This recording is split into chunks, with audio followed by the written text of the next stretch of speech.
This video contains news and analysis related to a recent terror attack in Kashmir. The content may include sensitive visuals and discussions that could be distressing to some viewers. Viewer discretion is advised. We strongly condemn all forms of violence and terrorism. The purpose of the content is solely to inform and create awareness based on verified reports. বাহ, এবার হয়েছে স্বাদ। হ্যাঁ, অপূর্ব স্বাদ। MDH এর চাঙ্কি চাট মশলা জীবনে আসল স্বাদ জাগলো। আসল মশলা yes MDH। इस सत्र के प्रारंभ में ही मैं जब मीडिया के साथियों से बात कर रहा था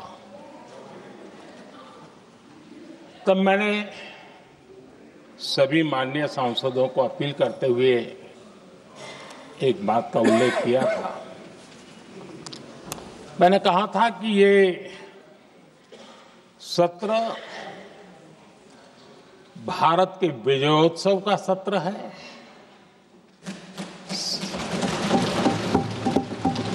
संसद का ये सत्र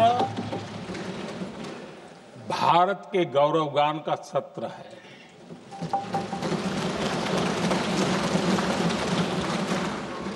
आदरणीय अध्यक्ष जी, जब मैं विजयोत्सव की बात कर रहा हूं तब मैं कहना चाहूंगा कि ये विजयोत्सव आतंकी हेडक्वार्टर्स को मिट्टी में मिलाने का है।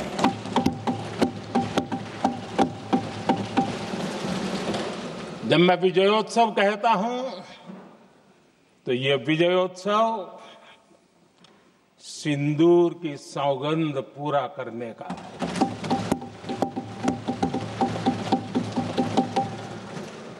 मैं जब ये विजयोत्सव कहता हूं तो ये भारत की सेना के शौर्य और सामर्थ्य का विजय गाथा कह रहा है। जब मैं विजयोत्सव कह रहा हूं तो 140 करोड़ भारतीयों की एकता, इच्छा शक्ति, उसके एक अप्रतिम जीत का विजयोत्सव की बात करता हूं। आदरणीय अध्यक्ष जी, मैं इसी विजय भाव से इस सदन में भारत का पक्ष रखने के लिए खड़ा हुआ।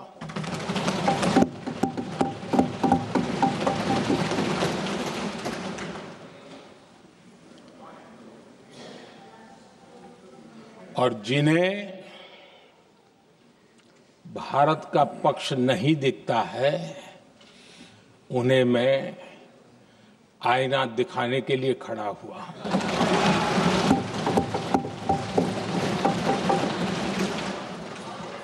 आदरणीय अध्यक्ष जी,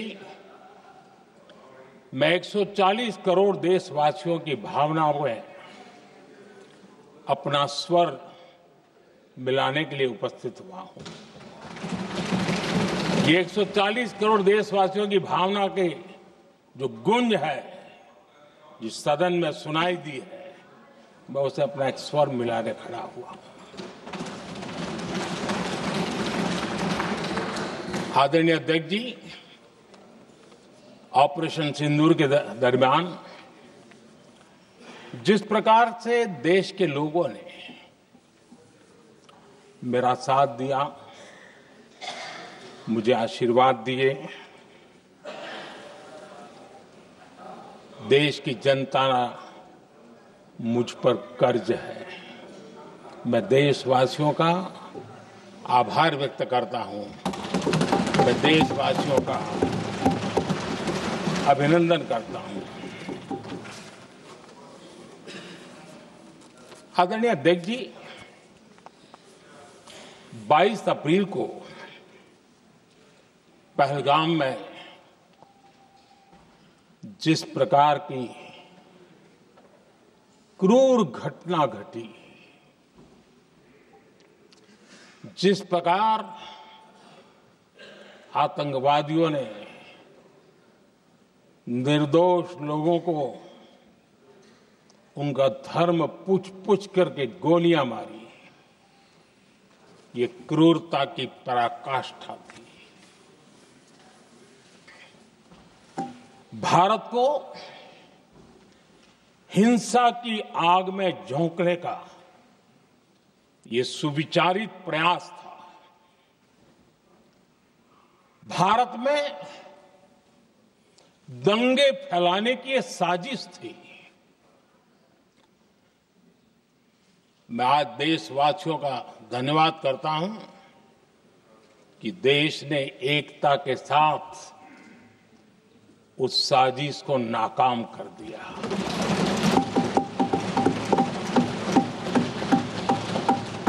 आदरणीय अध्यक्ष जी, 22 अप्रैल के बाद मैंने एक सार्वजनिक रूप से और विश्व को समझ में आए इसलिए कुछ अंग्रेजी में भी वाक्यों का प्रयोग किया था और मैंने कहा था ये हमारा संकल्प है, हम आतंकियों को मिट्टी में मिला देंगे।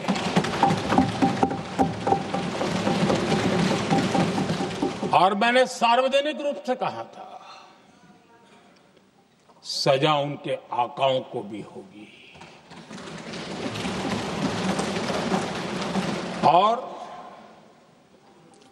कल्पना से भी बड़ी सजा मिलेगी।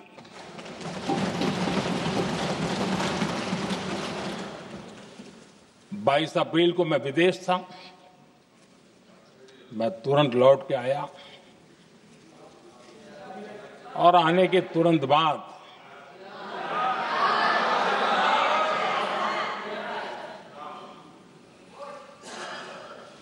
मैंने एक बैठक बुलाई और उस बैठक में हमने साफ साफ निर्देश दिए कि आतंकवाद को करारा जवाब देना होगा और ये हमारा राष्ट्रीय संकल्प है।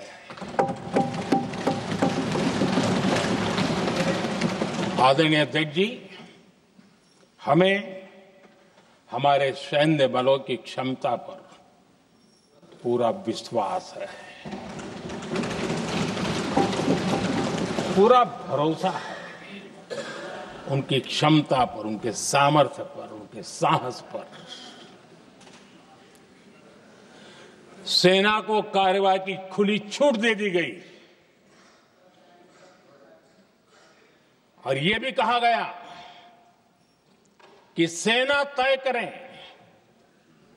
कब, कहां, कैसे, किस प्रकार से। ये सारी बातें उस मीटिंग में साफ साफ कह दी गई और कुछ बातें उसमें से मीडिया में शायद रिपोर्ट भी हुई है।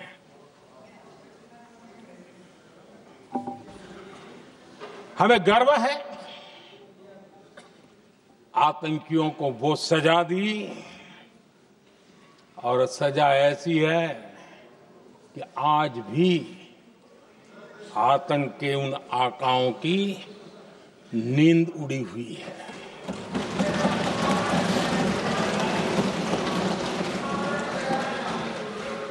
आदरणीय अध्यक्ष जी, मैं हमारी सेना की सफलता के उससे जुड़े भारत के उस पक्ष को सदन के माध्यम से देशवासियों के सामने रखना चाहता हूं। पहला पक्ष, पहलगाम हमले के बाद से ही पाकिस्तानी सेना को अंदाजा लग चुका था कि भारत कोई बड़ी कार्रवाई करेगा। उनके तरफ से न्यूक्लियर की धमकियों के भी बयान आना शुरू हो चुके थे। भारत ने 6 मई रात और 7 मई सुबह जैसा तय किया था वैसी कार्रवाई की और पाकिस्तान कुछ नहीं कर पाया। 22 मिनट में 22 अप्रैल का बदला निर्धारित लक्ष्य के साथ हमारी सेना ने ले लिया। दूसरा पक्ष, आदरणीय अध्यक्ष जी, पाकिस्तान के साथ हमारी लड़ाई तो कई बार हुई है, लेकिन ये पहली ऐसी भारत की रणनीति बनी कि जिसमें पहले जहां कभी नहीं गए थे वहां हम पहुंचे। पाकिस्तान के कोने कोने में आतंकी अड्डों को धुआं धुआं कर दिया गया।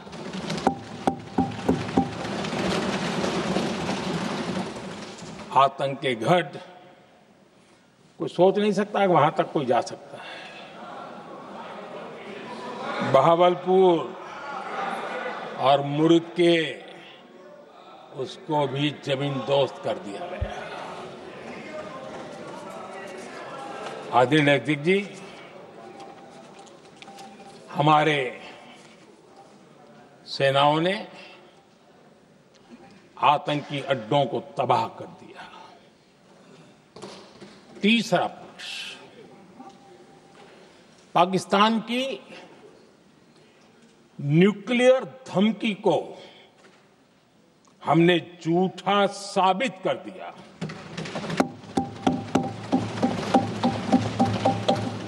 भारत ने सिद्ध कर दिया कि न्यूक्लियर ब्लैकमेलिंग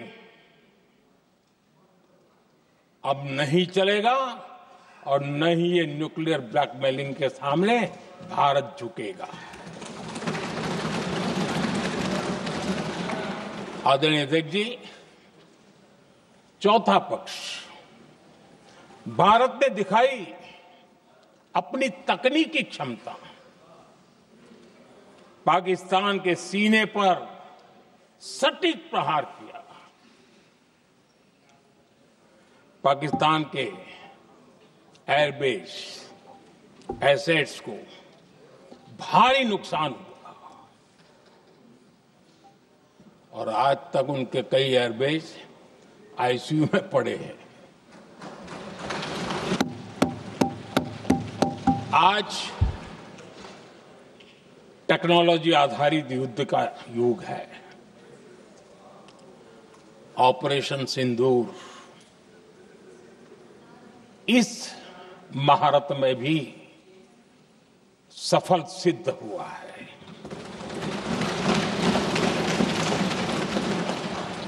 अगर पिछले 10 साल में जो हमने तैयारियां की हैं वो न की होती तो इस तकनीक के युग में हमारा कितना नुकसान हो सकता था, इसका हम अंदाज लगा सकते हैं। पांचवा पक्ष,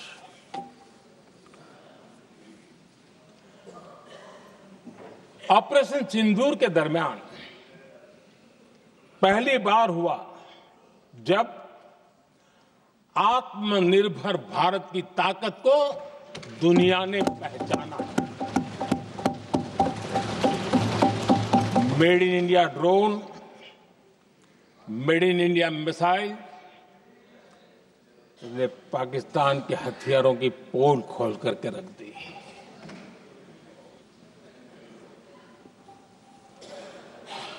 आदरणीय अध्यक्ष जी, और भी एक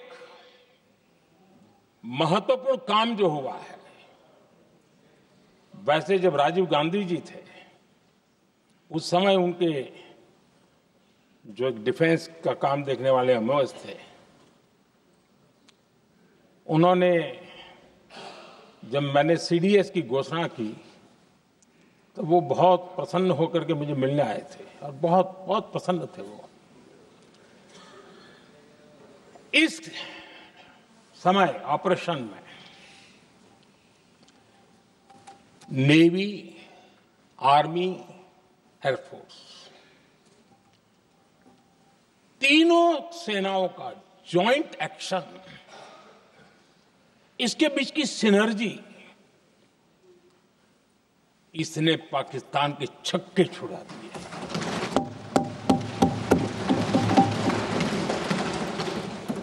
आदरणीय अध्यक्ष जी, आतंक की घटनाएं पहले भी देश में होती थी, लेकिन पहले आतंकवादियों के मास्टरमाइंड निश्चिंत होते थे और वो आगे की तैयारी में लगे रहते थे, उनको पता था कुछ नहीं होगा। लेकिन अब स्थिति बदल गई है।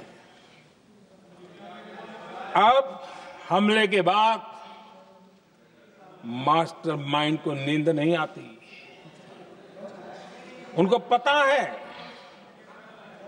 कि भारत आएगा और मार के जाएगा।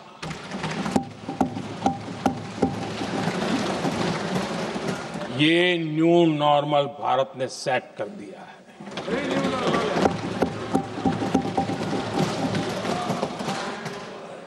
आदरणीय अध्यक्ष जी, दुनिया ने देख लिया कि हमारी कार्यवाही का दायरा कितना बड़ा, स्केल कितना बड़ा।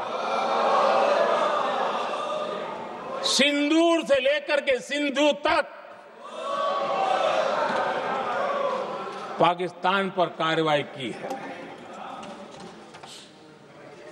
ऑपरेशन सिंदूर ने तय कर दिया कि भारत में आतंकी हमले की, उसके आकाओं को और पाकिस्तान को भारी कीमत चुकानी पड़ेगी। अब ऐसे ही नहीं जा सकते। आदरणीय अध्यक्ष जी, ऑपरेशन सिंदूर से स्पष्ट होता है कि भारत ने 3 सूत्र तय किए हैं।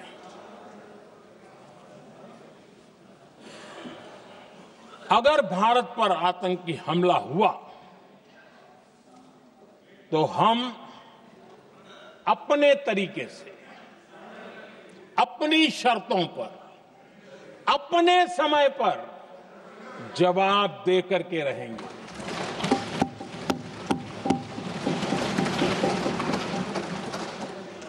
दूसरा, कोई भी न्यूक्लियर ब्लैकमेल अब नहीं चलेगा।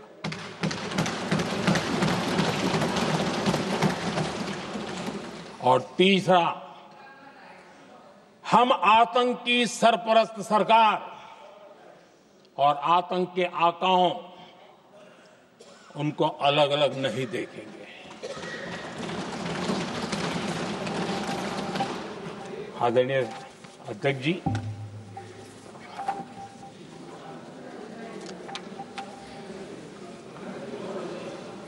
यहां पर विदेश नीति को लेकर के भी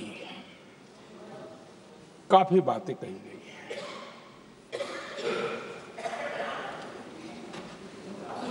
दुनिया के समर्थन को लेकर के भी काफी बातें कही गई हैं। मैं आज सदन में कुछ बातें पूरी स्पष्टता से कह रहा हूं। दुनिया में किसी भी देश ने भारत को अपनी सुरक्षा में कार्रवाई करने से रोका नहीं है।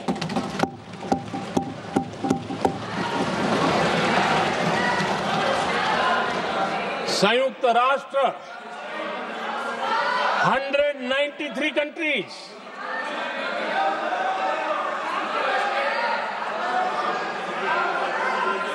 सिर्फ 3 देश 193 कंट्री में सिर्फ 3 देश ऑपरेशन सिंदूर के दौरान पाकिस्तान के समर्थन में बयान दिया था। Only 3 countries. क्वाड हो, ब्रिक्स हो, फ्रांस, रूस, जर्मनी, कोई भी देश का नाम ले लीजिए, तमाम देश दुनिया भर से भारत को समर्थन मिला है।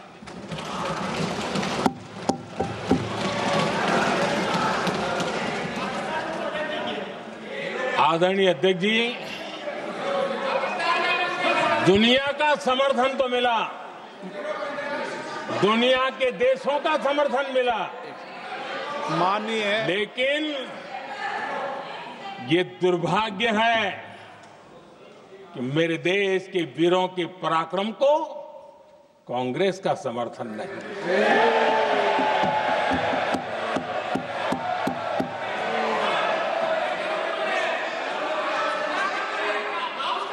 22 अप्रैल के बाद 22 अप्रैल के आतंकी हमले के बाद 3-4 दिन में ही ये उछल रहे थे और कहना शुरू कर दिया, कहां गई 56 इंच की छाती, कहां खो गया मोदी, मोदी तो फेल हो गया। क्या मजा ले रहे थे, उनको लगता है वाह बाजी मार ली। उनको पहलगाम के निर्दोष लोगों की हत्या में भी वो अपनी राजनीति तराशते थे।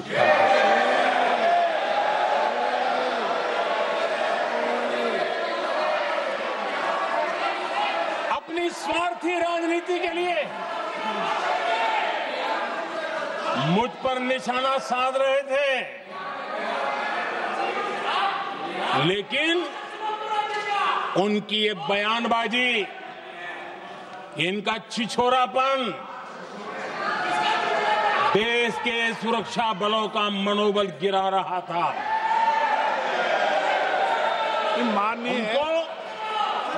माननीय प्रतिपक्ष के नेता, एक मिनट, प्रतिपक्ष के नेता आपकी बात अपने ध्यान से सुनिए। आप बेटे कांग्रेस के और कुछ नेताओं को पीछे से, ये उचित नहीं है आपके लिए। न भारत के सामर्थ्य पर भरोसा है और न ही भारत की सेनाओं पर, इसलिए वो लगातार ऑपरेशन सिंदूर पर सवाल उठा रहे हैं। ऐसा करके आप लोग मीडिया में हेडलाइंस तो ले सकते हैं, लेकिन देशवासियों के दिलों में जगह नहीं बना सकते।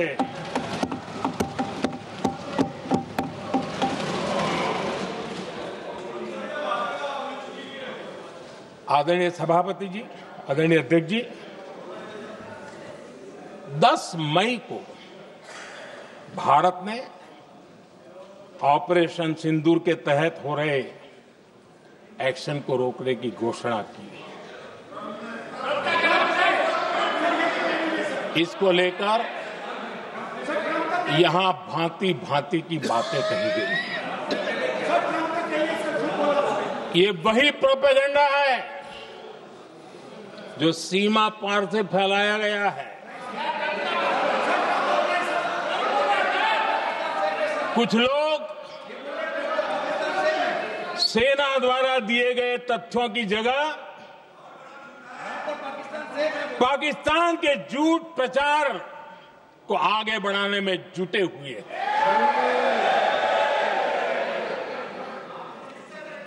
जबकि भारत का रुख हमेशा स्पष्ट रहा है। आदरणीय अध्यक्ष जी, कुछ चीजें मैं जरा स्मरण भी कराना चाहता हूं।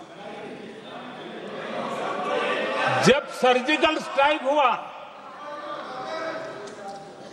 उस समय हमने लक्ष्य तय किया था, हमारे जवानों को तैयार करके कि हम उनके इलाके में जाकर के आतंकियों के जो लॉन्चिंग पैड है उनको नष्ट करेंगे और सर्जिकल स्ट्राइक एक रात के उस ऑपरेशन में हमारे लोग सूर्योदय होते होते काम पूरा करके वापस आए।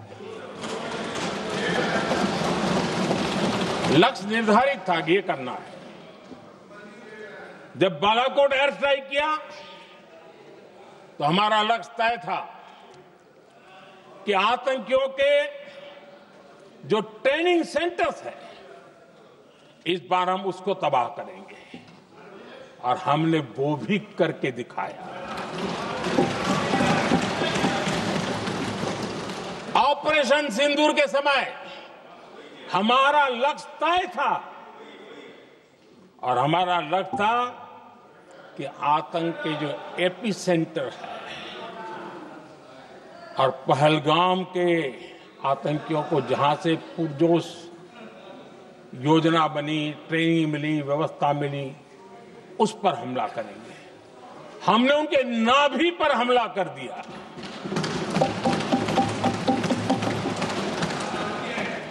जहां पहलगाम के आतंकियों का रिक्रूटमेंट हुआ, ट्रेनिंग होती थी, फंडिंग होता था, उन्हें टेक्निकल सपोर्ट मिलता था, शस्त्र सरंजाम मिलता था, उस जगह को आइडेंटिफाई किया और हमने सटीक तरीके से ऑपरेशन सिंदूर के तहत आतंकियों की नाभि पे प्रहार कर दिया।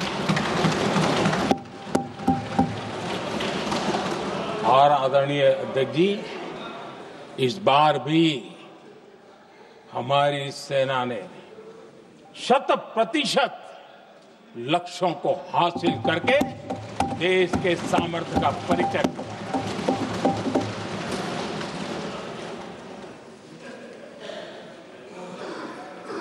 कुछ लोग जानबूझकर के कुछ चीजें भूलने में इंटरेस्टेड होते हैं।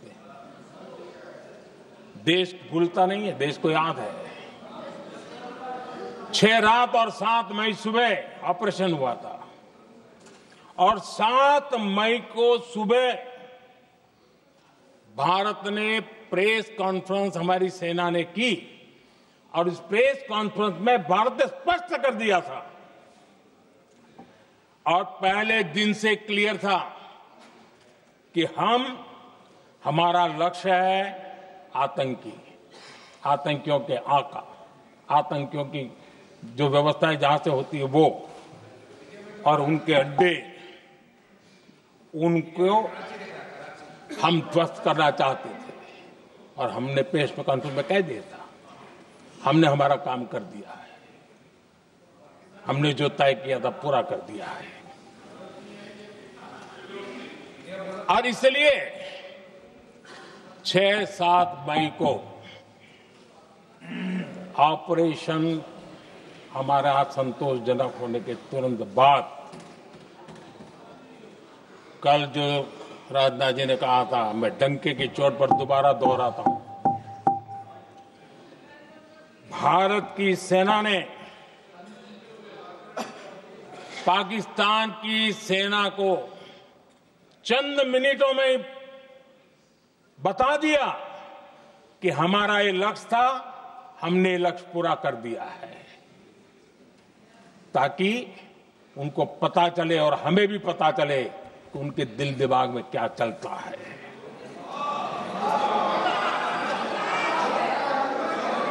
हमने अपना लक्ष्य 100% हासिल कर लिया था, और पाकिस्तान में समझदारी होती तो आतंकियों के साथ खुलेआम खड़े रहने की गलती न करता। उसने निर्लज्ज होकर के आतंकवादियों के साथ खड़े रहने का फैसला किया।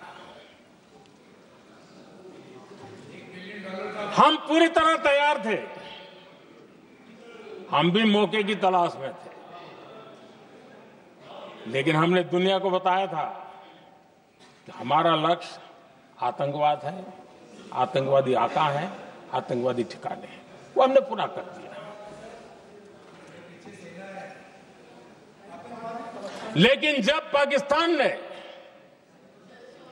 आतंकियों की मदद में आने का फैसला किया और मैदान में उतरने की हरकत की, तो भारत की सेना ने सालों तक याद रह जाए ऐसा करारा जवाब दे करके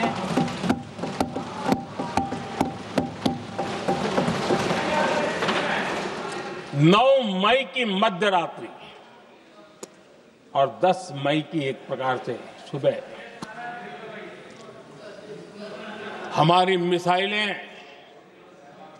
उन्होंने पाकिस्तान के हर कोने में प्रचंड प्रहार किया, जिसकी पाकिस्तान ने कभी कल्पना नहीं की थी, और पाकिस्तान को घुटनों पर आने के लिए मजबूर कर दिया।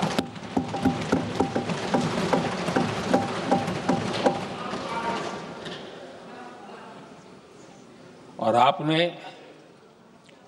टीवी में भी देखा है, वहां से क्या बयान आते थे।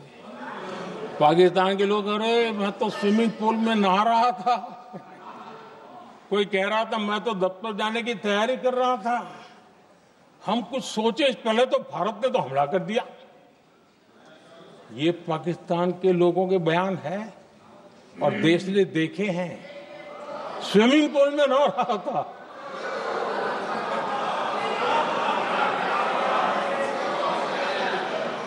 और जब इतना कड़ा प्रहार हुआ, पाकिस्तान ने कभी सोचा तक नहीं था, तब जाकर के पाकिस्तान ने फोन करके डीजीएमओ के सामने फोन करके गुहार लगाई, बस करो, बहुत मारा, अब ज्यादा मार झेलने की ताकत नहीं है, प्लीज हमला रोक दो। ये पाकिस्तान के डीजीएमओ का फोन था। और भारत ने तो पहले दिन ही कह दिया था, 7 तारीख सुबह की प्रेस देख लीजिए, कि हमने हमारा लक्ष्य पूरा कर दिया है, अगर आप कुछ करोगे तो महंगा पड़ेगा। और आप धीरे ऐसे कैसे चलता है? प्लीज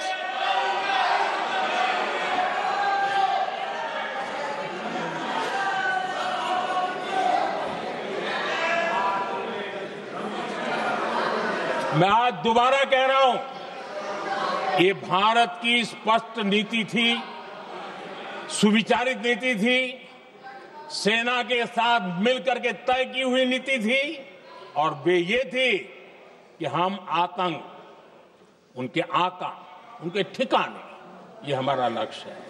और हमने कहा, पहले दिन प्रेस कॉन्फ्रेंस में कहा है कि हमारा एक्शन नॉन एक्सीलेटरी है, ये हमने कह करके किया है। और इसके लिए साथियों हमने हमला रोका। अध्यक्ष जी, दुनिया के किसी भी नेता ने भारत के ऑपरेशन रोकने के लिए नहीं कहा।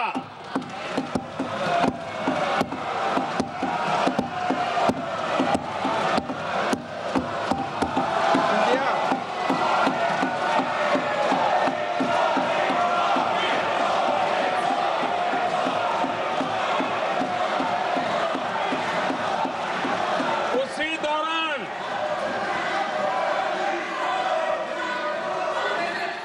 9 तारीख को रात को अमेरिका के उपराष्ट्रपति जी ने मुझसे बात करने का प्रयास किया। वो घंटे भर कोशिश कर रहे थे, लेकिन मेरी सेना के साथ मीटिंग चल रही थी, तो मैंने उनका फोन उठा नहीं पाया। बाद में मैंने उनको कॉल बैक किया। मैंने कहा कि आपका फोन था, 3-4 बार आपका फोन आ गया, क्या है? तो अमेरिका के उपराष्ट्रपति जी ने मुझे फोन पे बताया कि पाकिस्तान बहुत बड़ा हमला करने वाला है, ये उन्होंने मुझे बताया। मेरा जो जवाब था, जिनको समझ नहीं आता है उनको तो नहीं आएगा।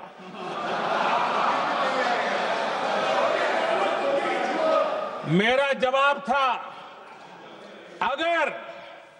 अगर पाकिस्तान का ये इरादा है तो उसे बहुत महंगा पड़ेगा। ये मैंने अमेरिका के उपराष्ट्रपति को कहा।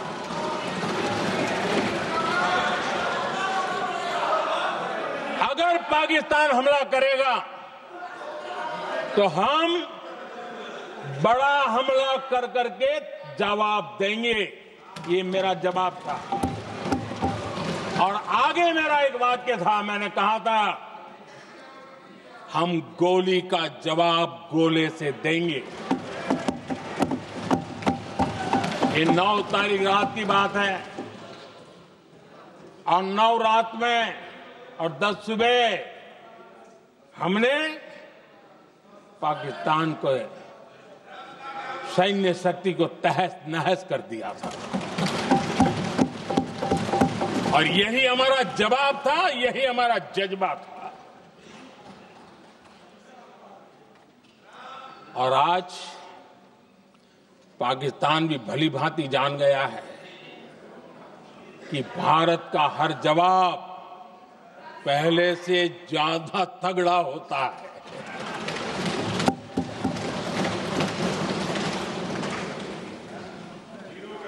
उसे यह भी पता है कि अगर भविष्य में नौबत आई तो भारत आगे कुछ भी कर सकता है। और इसलिए मैं फिर से लोकतंत्र के इस मंदिर में दोहराना चाहता हूं, ऑपरेशन सिंदूर जारी है।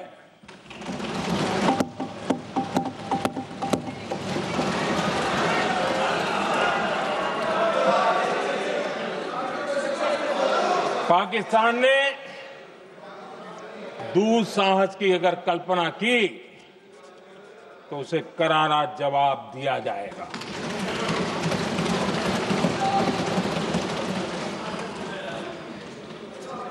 आदरणीय अध्यक्ष जी, आज का भारत आत्मविश्वास से भरा हुआ है। आज का भारत आत्मनिर्भरता के मंत्र को लेकर के पूरी शक्ति के साथ तेज गति से आगे बढ़ रहा है। देश देख रहा है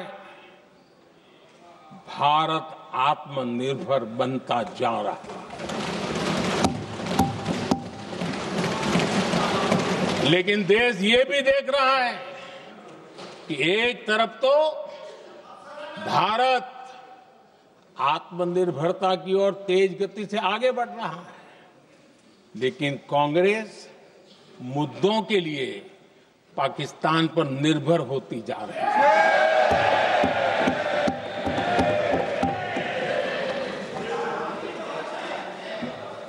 मैं आज पूरा दिन देख रहा था, जो 16 घंटे से जो चर्चा चल रही है, दुर्भाग्य से। प्लीज बैठिए, सब जवाब दे दिया आपका। आप सुनते नहीं, सबका जवाब दे दिया। प्लीज दुर्भाग्य से सुनिए जवाब। कांग्रेस को पाकिस्तान के मुद्दे इंपोर्ट करने पड़ रहे हैं।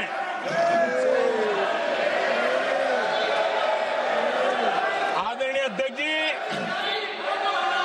आज के वॉरफेयर में इंफॉर्मेशन और नैरेटिव्स की प्लीज बैठिए। बहुत बड़ी भूमिका है। नैरेटिव घड़ करके, एआई का भी भरपूर उपयोग करके सेनाओं के मनोबल को कमजोर करने के खेल भी खेले जाते हैं।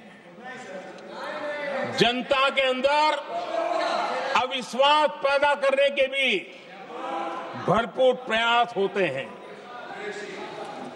दुर्भाग्य से कांग्रेस और उसके सहयोगी पाकिस्तान के ऐसे ही प्रपंच के प्रवक्ता बन चुके हैं।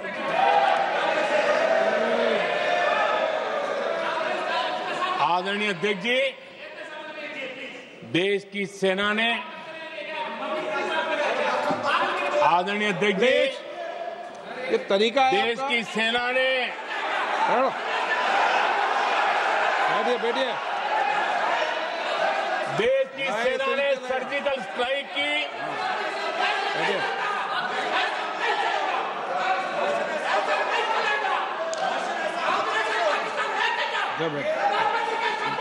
बैठिए आदरणीय अध्यक्ष जी, देश की सेना ने सफलतापूर्वक सर्जिकल स्ट्राइक की तो तुरंत कांग्रेस वालों ने सेना से सबूत मांगे थे, लेकिन जब उन्होंने देश का मूड देखा, देश का मिजाज देखा, तो सुर उनके बदलने लगे और बदल करके क्या कहने लगे। कांग्रेस के लोगों ने कहा, ये सर्जिकल स्ट्राइक क्या बड़ी बात है, ये तो हमने भी की थी। एक ने कहा 3 सर्जिकल स्ट्राइक की थी, दूसरे ने कहा 6 सर्जिकल स्ट्राइक की थी, तीसरे ने कहा 15 सर्जिकल स्ट्राइक की थी। जितना बड़ा नेता उतना बड़ा आंकड़ा चल रहा था।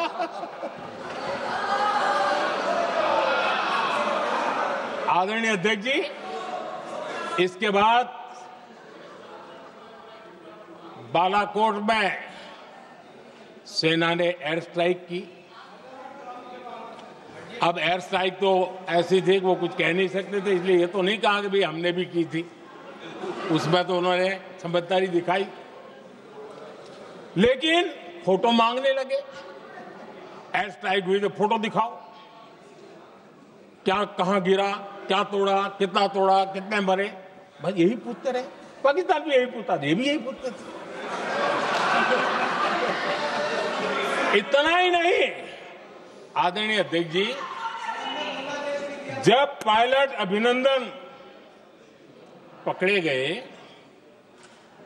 तो पाकिस्तान में तो खुशी का माहौल होना स्वाभाविक था कि उनके हाथ में भारतीय सेना का एक पायलट उनके हाथ लगा था। लेकिन यहां पर भी कुछ लोग थे जो कानों कानों में कह रहे थे, अब मोदी फंसा, अब अभिनंदन वहां आए, मोदी ला करके दिखा दे, अब देखते हैं मोदी क्या करता है। आज डंके की चोट पर अभिनंदन वापिस आए।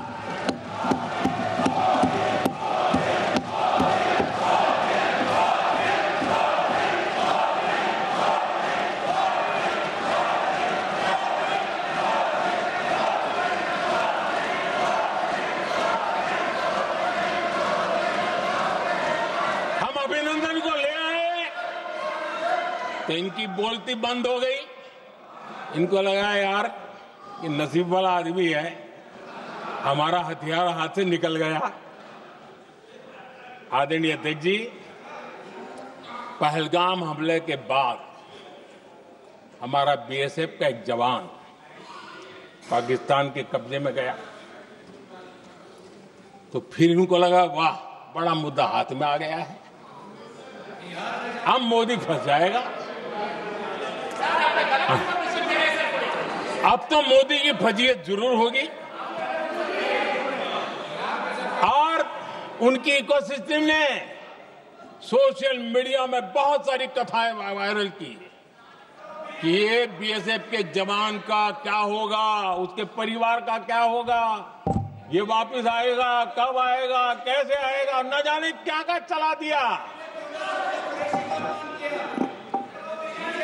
आदरणीय अध्यक्ष जी, बीएसएफ का वो जवान भी आन बान शान के साथ वापस आए।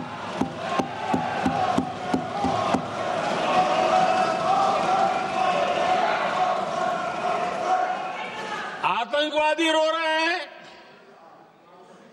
आतंकवादियों के आका रो रहे हैं, और उनको रोते देखकर यहां भी कुछ लोग रो रहे हैं।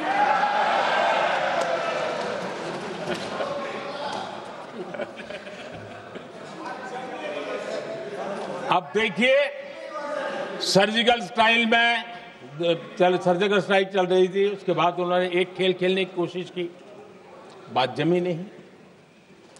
एयर स्ट्राइक हुई तो दूसरा खेल खेलने की कोशिश की, वो भी जमी नहीं।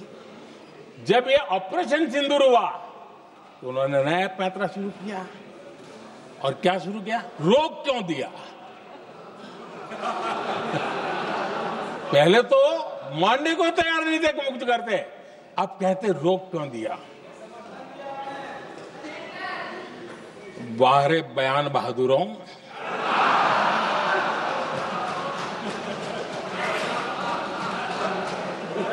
आपको विरोध का कोई न कोई बहाना चाहिए, और इसलिए सिर्फ मैं नहीं, पूरा देश आप पर हंस रहा है।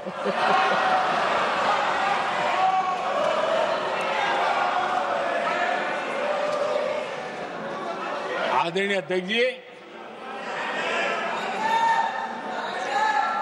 सेना का विरोध, सेना के प्रति एक पता नहीं नेगेटिविटी,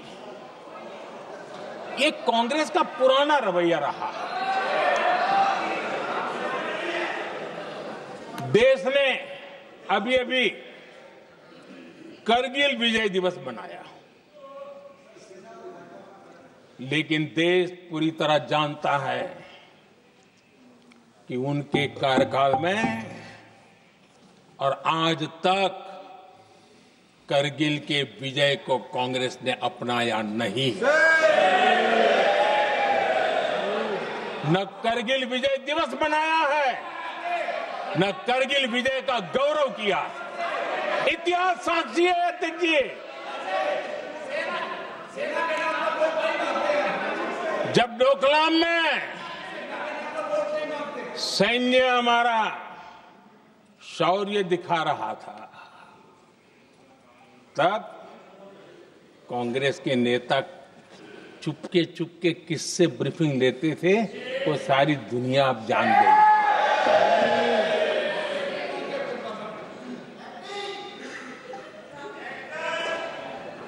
आप निकाल दीजिए पाकिस्तान के सारे बयान, और यहां हमारा विरोध करने वाले लोगों के बयान फुल स्टॉप कॉमा के साथ एक है। क्या कहेंगे इसको? और बुरा लगता है सच बोलते हैं तो। पाकिस्तान के साथ सुर में सुर मिला दिया जाता है। आदरणीय अध्यक्ष जी, देश हैरान है, कांग्रेस ने पाकिस्तान को क्लीन चिट दे दी है।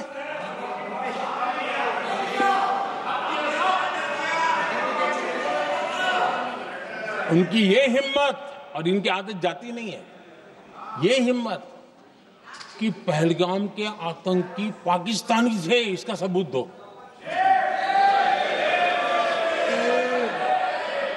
क्या कह रहे हैं तुम लोग? तो कौन सा तरीका है? और यही मांग पाकिस्तान कर रहा है जो कांग्रेस कर रही है। और आदरणीय अध्यक्ष जी, आज जब सबूतों की कोई कमी नहीं है, सब कुछ आंखों के सामने दिखता है, तब ये हालत है। अगर ये सबूत ना होते तो क्या करते ये लोग, आप बताइए। आदरणीय अध्यक्ष जी,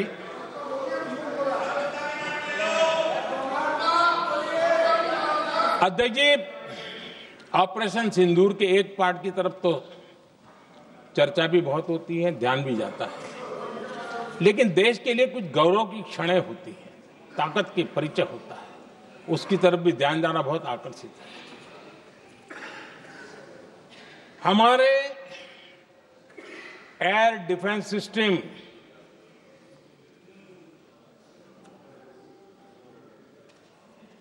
दुनिया में इसकी चर्चा है। हमारे एयर डिफेंस सिस्टम ने पाकिस्तान की मिसाइल और ड्रोन्स उसको तिनके की तरफ बिखेर दिया था।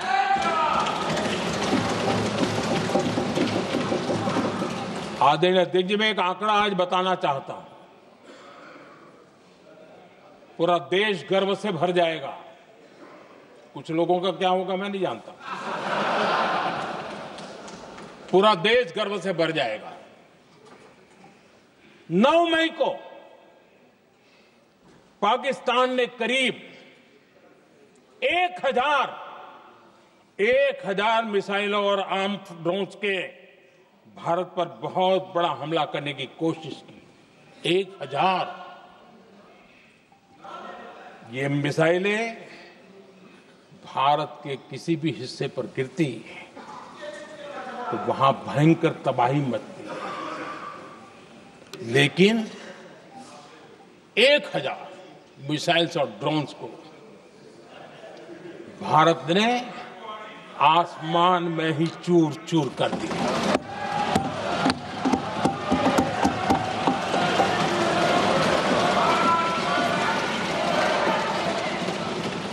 हर देशवासी को इससे गर्व हो रहा, लेकिन जैसे कांग्रेस के लोग इंतजार कर रहे थे, कुछ तो गड़बड़ होगी यार, मोदी मरेगा, कहीं तो फंसेगा।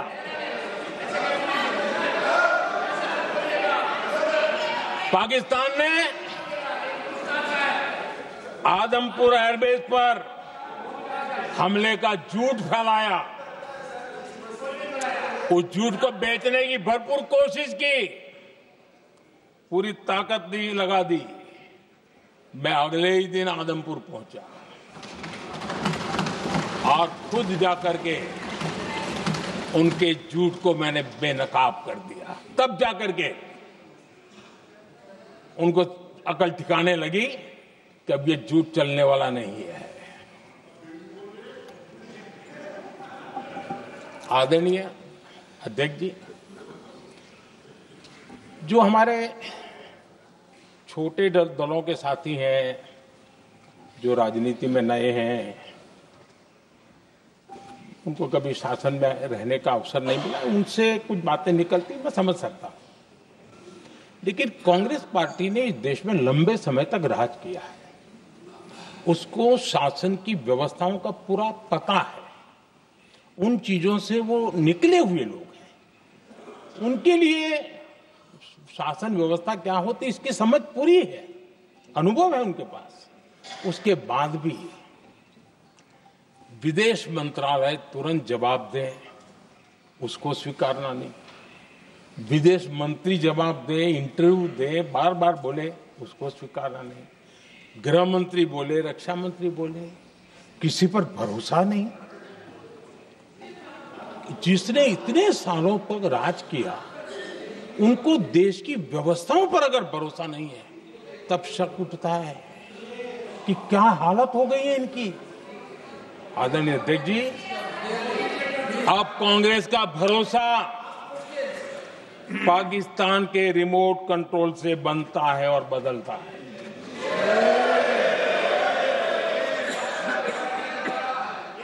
आदरणीय अध्यक्ष जी, एक बिल्कुल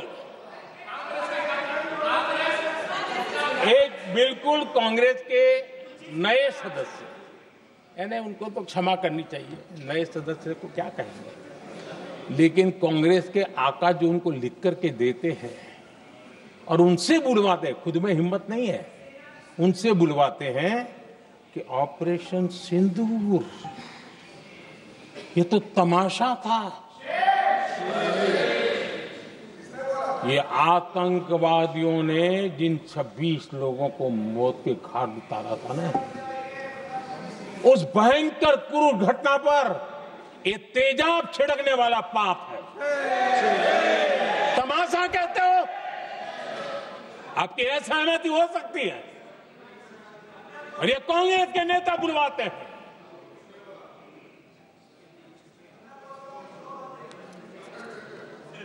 आदरणीय अध्यक्ष जी, पहलगाम के हमलावरों को कल हमारे सुरक्षा बलों ने ऑपरेशन महादेव करके अपने अंजाम तक पहुंचाया।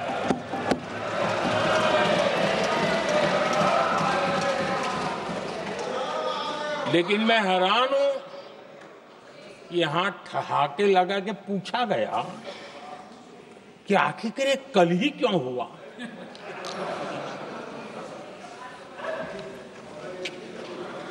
अब ये क्या हो गया है मुझे समझ नहीं आ रहा है। क्या ये ऑपरेशन के लिए कोई सावन महीने का सोमवार ढूंढा गया था क्या? क्या हो गया है लोगों को? हताशा, निराशा इस हद तक।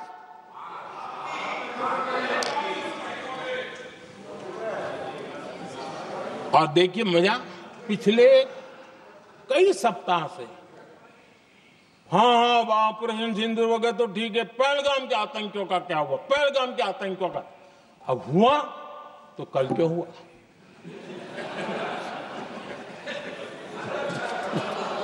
और कल ही क्यों हुआ? क्या हाल है अध्यक्ष जी का। आदरणीय अध्यक्ष जी,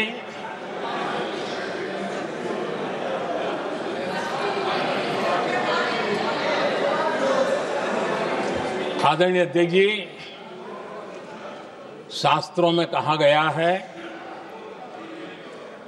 हमारे शास्त्रों में कहा गया है, शस्त्रेण रक्षिते राष्ट्रे, शस्त्रेण रक्षिते राष्ट्रे शास्त्र चर्चा प्रवर्तते। अर्थात जब राष्ट्र शस्त्र से सुरक्षित होते हैं तभी वहां शास्त्र की, ज्ञान की चर्चाएं जन्म ले पाती है। जब सीमा पर सेनाएं मजबूत होती है तभी लोकतंत्र प्रखर होता है। आदरणीय अध्यक्ष जी, ऑपरेशन सिंदूर बीते दशक में भारत की सेना के सशक्तिकरण का एक साक्षात प्रमाण है। ऐसे ही नहीं हुआ है। कांग्रेस के शासन के दौरान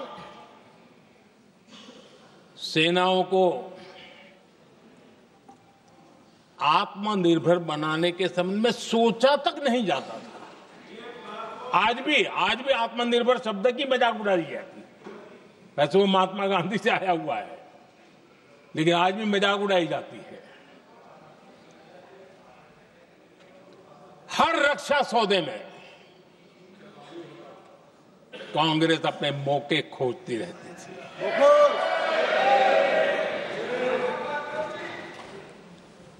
छोटे छोटे हथियारों को लिए विदेशों पर निर्भरता, ये इनका कार्यकाल रहा है।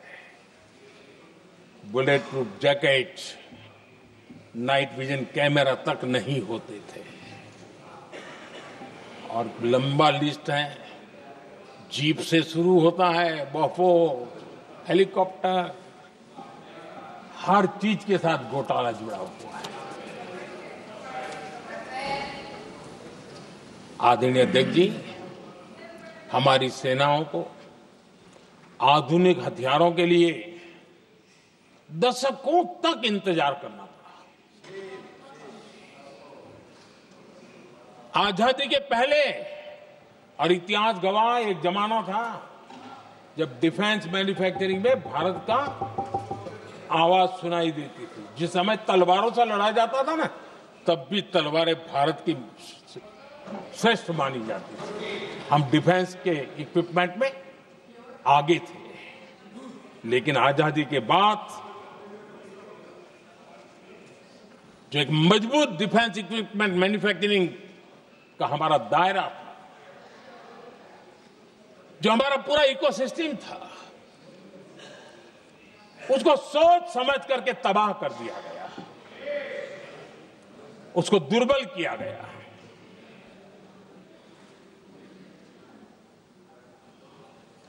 रिसर्च और मैन्युफैक्चरिंग के लिए रास्ते बंद कर दिए गए। अगर इसी नीति पर हम चलते तो भारत इस 21वीं सदी में ऑपरेशन सिंदूर के संबंध में सोच भी नहीं सकता। यह हालत करके रखा हुआ था उन्होंने।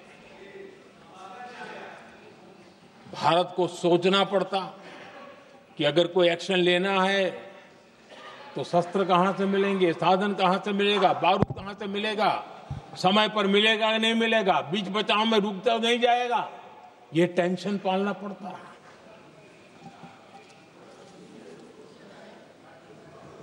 आदरणीय अध्यक्ष जी, बीते एक दशक में मेक इन इंडिया हथियार सेना को मिले, उन्होंने इस ऑपरेशन में बहुत निर्णायक भूमिका निभाई।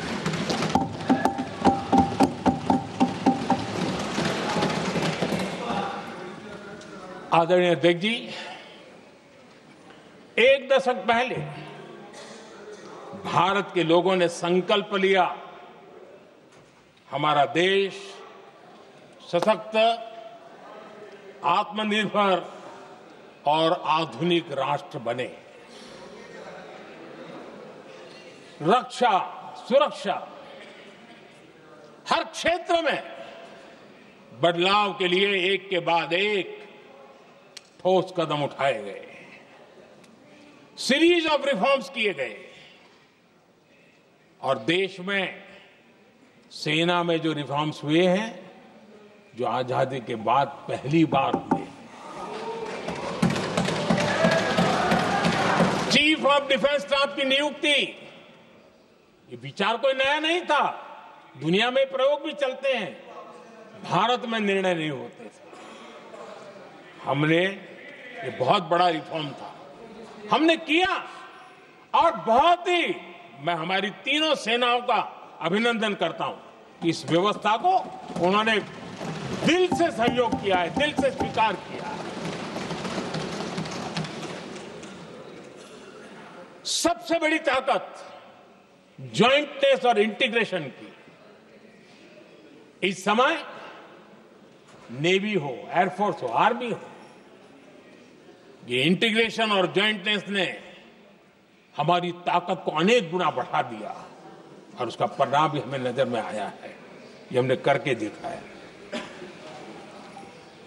सरकार की जो डिफेंस प्रोडक्शन की कंपनियां थी, उसमें हमने रिफॉर्म किए।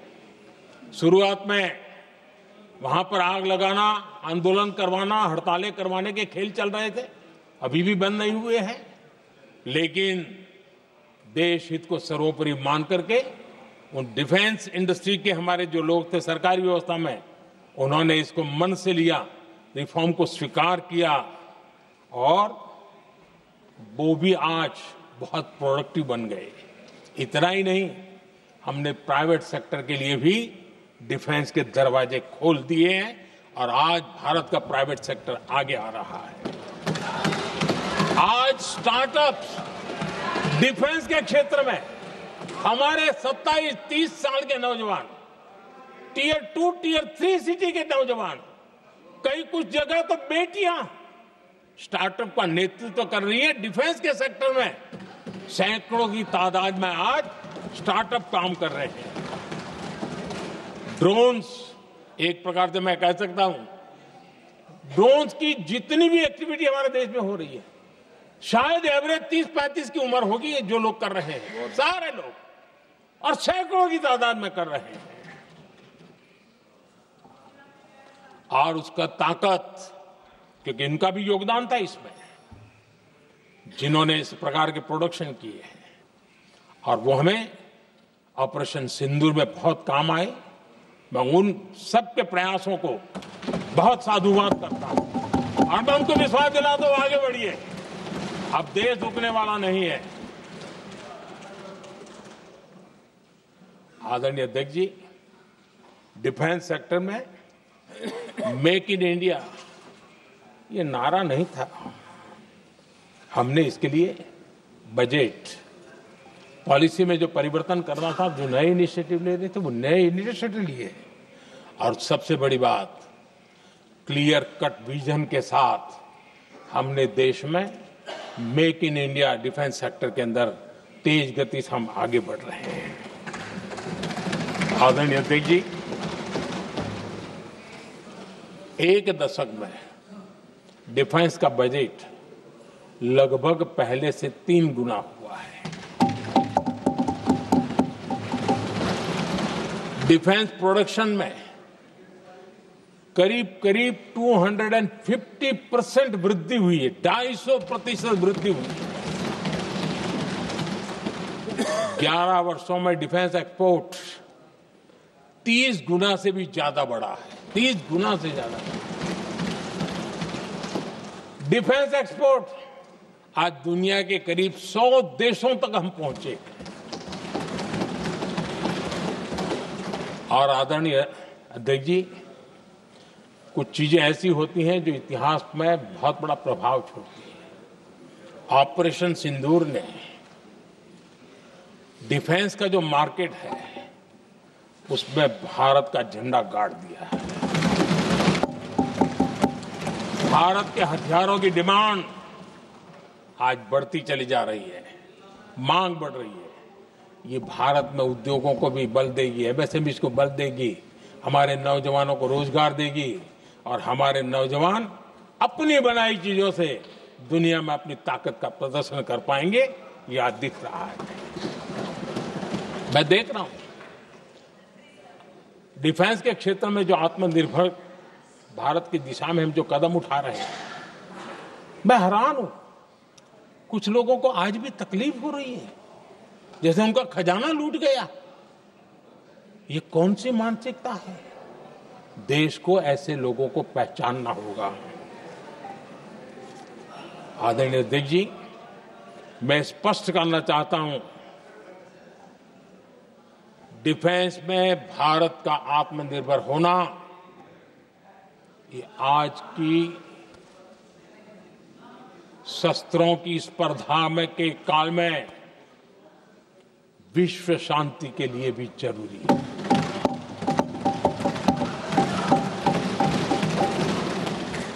मैं पहले भी कह चुका हूं, भारत युद्ध का नहीं, बुद्ध का देश है। हम समृद्धि, शांति चाहते हैं,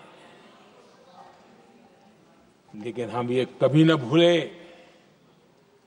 कि समृद्धि का और शांति का रास्ता शक्ति से ही गुजरता है।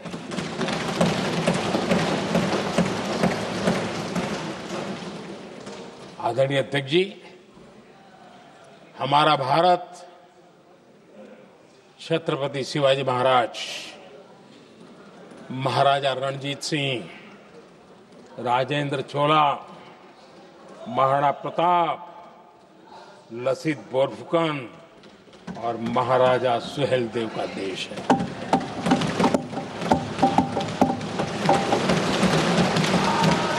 आदरणीय अध्यक्ष जी, हम विकास और शांति के लिए सामरिक सामर्थ्य पर भी फोकस करते हैं।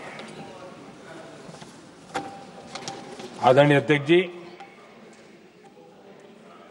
कांग्रेस के पास नेशनल सिक्योरिटी का विजन न पहले था और आज तो सवाल ही नहीं उठता है।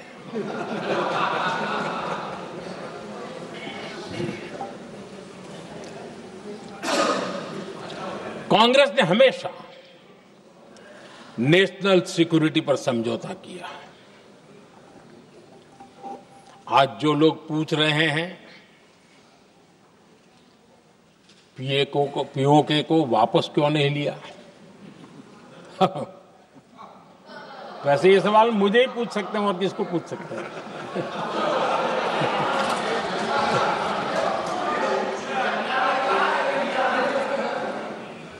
लेकिन इसके पहले जवाब देना होगा पूछने वालों को। किसकी सरकार ने पीओके पर पाकिस्तान को कब्जा करने का अवसर दिया? जवाब साफ है, जवाब साफ है। जब भी मैं नेहरू जी की चर्चा करता हूं तो कांग्रेस और उसका पूरा इकोसिस्टम बिलबिला जाता है, पता नहीं क्या है। आदरणीय अध्यक्ष जी, हम एक शेर सुना करते थे, मुझे ज्यादा इसका ज्ञान तो नहीं है लेकिन सुनते थे। लम्हों ने खता की और सदियों ने सजा पाई। आजादी के बाद से ही जो फैसले लिए गए उनकी सजा आज तक देश भुगत रहा है।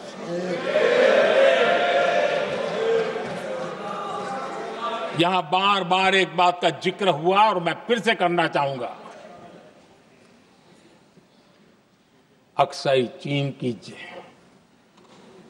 उस पूरे क्षेत्र को बंजर जमीन करार दिया गया, ये कह करके तो बंजर है। देश की 38,000 वर्ग किलोमीटर जमीन हमें खोनी पड़ी।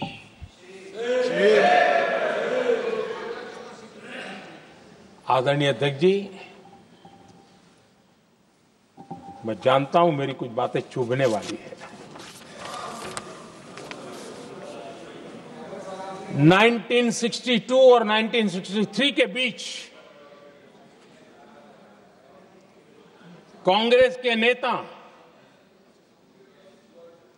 जम्मू कश्मीर के पूंछ, उरी, नीलम वैली और किशनगंगा को छोड़ देने का प्रस्ताव रख रहे थे। भारत की भूमि, आदरणीय अध्यक्ष जी, और वो भी लाइन ऑफ पीस के नाम पर किया जा रहा था। 1966 रण ऑफ कच्छ पर इन्हीं लोगों ने मध्यस्थता स्वीकार की। ये था उनका राष्ट्रीय सुरक्षा का विजन। एक बार फिर उन्होंने भारत का करीब 800 वर्ग किलोमीटर क्षेत्र पाकिस्तान को सौंप दिया, जिसमें छड़बेट भी शामिल है, कि कहीं उसको छड़ाबेट भी कहते हैं। 1965 की जंग में हाजीपीर पास को हमारी सेना ने वापस जीत लिया था, लेकिन कांग्रेस ने उसे फिर लौटा दिया। 1971 पाकिस्तान के 93,000 फौजी हमारे पास बंदी थे। पाकिस्तान का हजारों वर्ग किलोमीटर एरिया हमारी सेना ने कब्जा किया था। हम बहुत कुछ कर सकते थे, विजय की स्थिति में थे। उस दौरान अगर थोड़ी सा विजन होता, थोड़ी सी समझ होती, तो पीओके वापस लेने का निर्णय हो सकता। वो मौका था, वो मौका भी छोड़ दिया गया। अरे इतना ही नहीं, इतना सारा जब सामने टेबल पर था, अरे कम से कम करतारपुर साहब को तो ले सकते थे, वो ही नहीं कर पाया। 1974 श्रीलंका को कच्चथीवू द्वीप को गिफ्ट कर दिया गया। आज तक हमारे मछुआरे भाई बहनों को इससे परेशानी होती है, उनकी जान पर आफत आती है। क्या गुनाह था तमिलनाडु के मेरे फिशरमैन भाई बहनों का? आपने उनका हक छीन लिया और दूसरों को गिफ्ट कर दिया। कांग्रेस का दशकों से इरादा लेकर चल रही थी कि सियाचिन से सेना हटा दी जाए। आदरणीय अध्यक्ष जी, 2014 में देश ने इनको मौका नहीं दिया, वरना आज सियाचिन भी हमारे पास नहीं होता।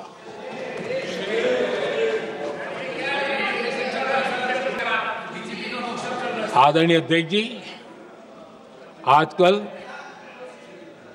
कांग्रेस के जो लोग हमें डिप्लोमेसी का पाठ पढ़ा रहे हैं, मैं उन्हें उनकी डिप्लोमेसी याद दिलाना चाहता हूं ताकि उनको भी कुछ याद रहे, पता चले। 26/11 जैसे भयंकर हमले के बाद बहुत बड़ा आतंकी हमला था। कांग्रेस का पाकिस्तान से प्रेम नहीं रुका। इतनी बड़ी घटना 26/11 की हुई थी। विदेशी दबाव में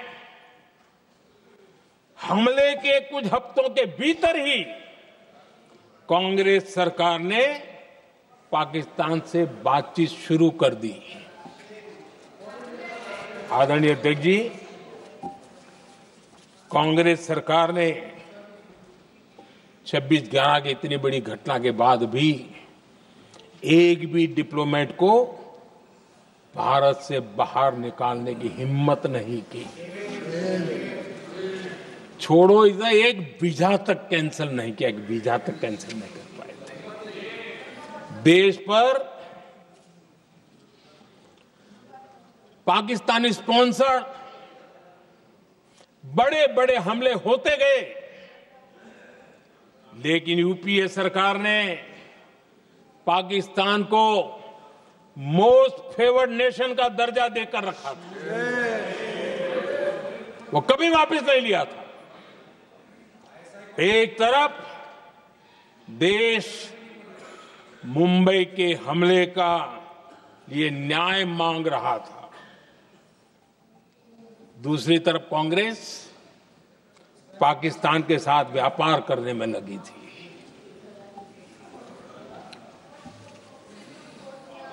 पाकिस्तान वहां से खून की होली खेलने वाले आतंकियों को भेजते रहे।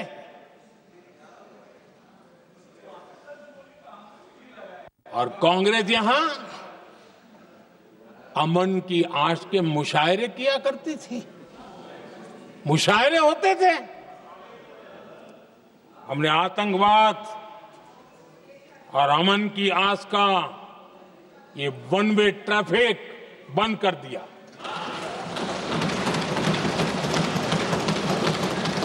हमने पाकिस्तान का MFN का दर्जा रद्द किया, वीजा बंद किया। हमने अटारी वाघा बॉर्डर को बंद कर दिया। आदरणीय अध्यक्ष जी,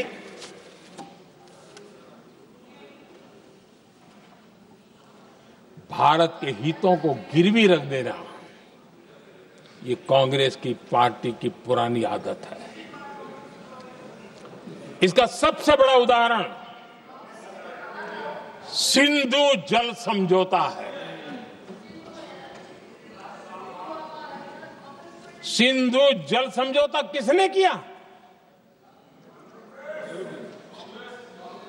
नेहरू जी ने किया। और मामला किससे जुड़ा था? भारत से निकलने वाली नदियां, हमारे यहां से निकली हुई नदियां। उसका वो पानी था। और वो नदियां हजारों साल से भारत की सांस्कृतिक विरासत रही है, भारत की चैतन्य शक्ति रही है। भारत को सुजलाम सुफलाम बनाने में उन नदियों का बहुत बड़ा योगदान रहा है। सिंधु नदी जो सदियों से भारत की पहचान हुआ करती थी, उसी से भारत जाना जाता था। लेकिन नेहरू जी और कांग्रेस ने सिंधु और झेलम जैसी नदियों पर विवाद के लिए पंचायत किसको दी? वर्ल्ड बैंक को दी। वर्ल्ड बैंक फैसला करे क्या कर रहा है, नदी हमारी, पानी हमारा।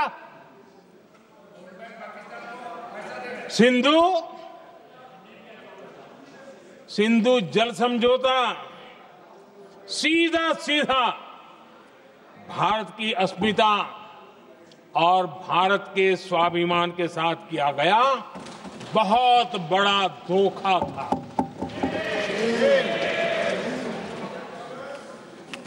आदरणीय अध्यक्ष जी, आज के देश के युवा ये बात सुनते होंगे तो उनको भी आश्चर्य होगा कि ऐसे लोग थे हमारे देश का काम करते थे।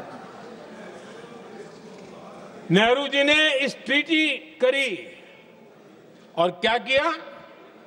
ये जो पानी था, जो नदियां थी, जो भारत से निकल रही थी, उन्होंने 80% पानी पाकिस्तान को देने के लिए वो राजी हो गए।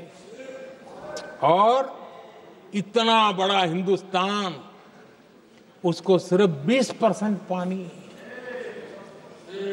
कोई मुझे समझाए भाई ये कौन सी बुद्धिमानी थी, कौन सा देश हित था, कौन सी डिप्लोमेसी थी, क्या हालत करके बना के रखा था आप लोगों ने। इतनी बड़ी आबादी वाला हमारा देश, हमारे यहां से निकलती हुई ये नदियां, और सिर्फ 20% पानी, और 80% पानी उन्होंने उसको दिया जो देश खुलेआम भारत को अपना दुश्मन करार कर देता रहता है, दुश्मन कहता है। MDH চানা মশলা এখন ছোলা হোক বা বরবটি দানা, সাদা চানা হোক বা কালো, সব রান্নাই হবে অসাধারণ। MDH